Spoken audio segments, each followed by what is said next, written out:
இன்னைக்கு நம்ம பருப்பே இல்லாத ஹோட்டல் ஸ்டைல்ல ஒரு சாம்பார் எப்படி செய்யலாம்னு பார்க்கலாம். சாம்பார் செய்ய தேவையான பொருளை பாக்குறதுக்கு முன்னாடி இந்த சேனலை ஷேர் பண்ணுங்க, சப்ஸ்கிரைப் பண்ணுங்க, லைக் பண்ணுங்க. வாங்க வீடியோக்குள்ள போகலாம்.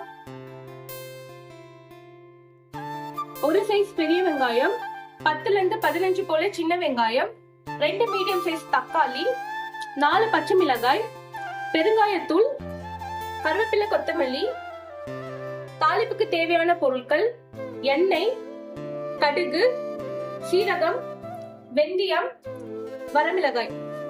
மசாலா பொருட்கள் மஞ்சள் தூள், சாம்பார் பொடி, தேவையான அளவு உப்பு, கடலை மாவு.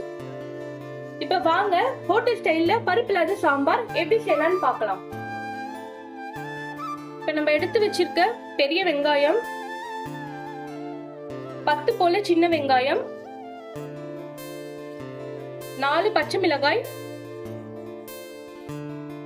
எடுத்து வச்சிருக்க தக்காளி, இது எல்லாமே சேர்த்து பேஸ்ட் மாதிரி நம்ம அரைச்சுக்கலாம். இப்ப நம்ம வெங்காயம், தக்காளி, பச்சை மிளகாய் போட்டு பேஸ்ட் மாதிரி ரெடி பண்ணியாச்சு. இத தனியா எடுத்து வச்சுக்கோங்க. ஸ்டவ் ஆன் பண்ணி பாத்திரத்துல வச்சுக்கோங்க. இப்ப தேவையான எண்ணெய்,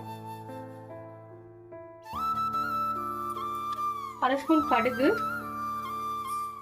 கடுகு பொரிஞ்ச உடனே சீரகம்,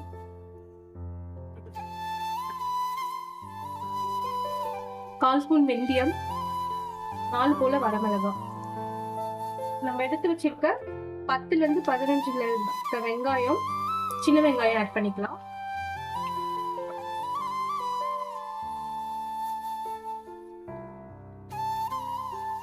வெங்காயம் வதங்குற வரைக்கும் வெயிட் பண்ணுங்க.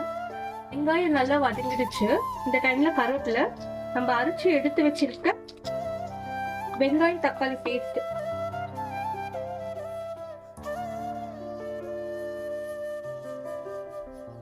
ஸ்டவ் சிம்ல வச்சுக்கோங்க.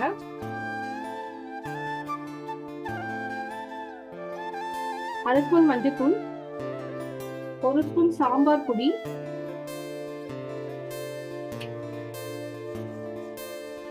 தேவையான அளவு உப்பு போட்டு நல்லா கலரிடணும்.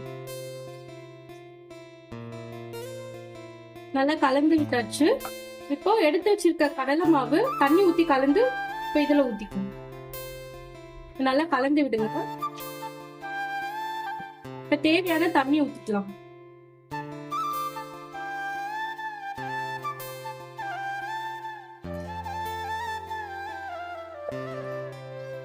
தண்ணி ஊத்திட்டு நல்லா கலந்துக்கோங்க. குக்கரை மூடிக்கலாம். மூடிட்டு 3 விசில் வர வரைக்கும் வெயிட் பண்ணலாம்.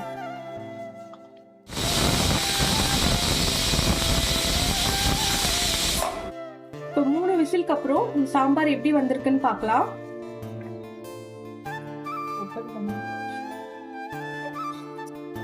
சாம்பார் ரொம்ப நல்லா வந்திருக்கு, நல்ல மணமா இருக்கு. இந்த டைம்ல 2 ஸ்பூன் எண்ணெய் ஊத்தி பெருங்காயம் கொஞ்சம் போட்டு தாளிச்சு அதை எடுத்து சாம்பார் மேல ஊத்திடலாம். மல்லி இலை தூவி சாம்பாரை இறக்கிடலாம். இந்த சாம்பார் ட்ரை பண்ணி பாருங்க.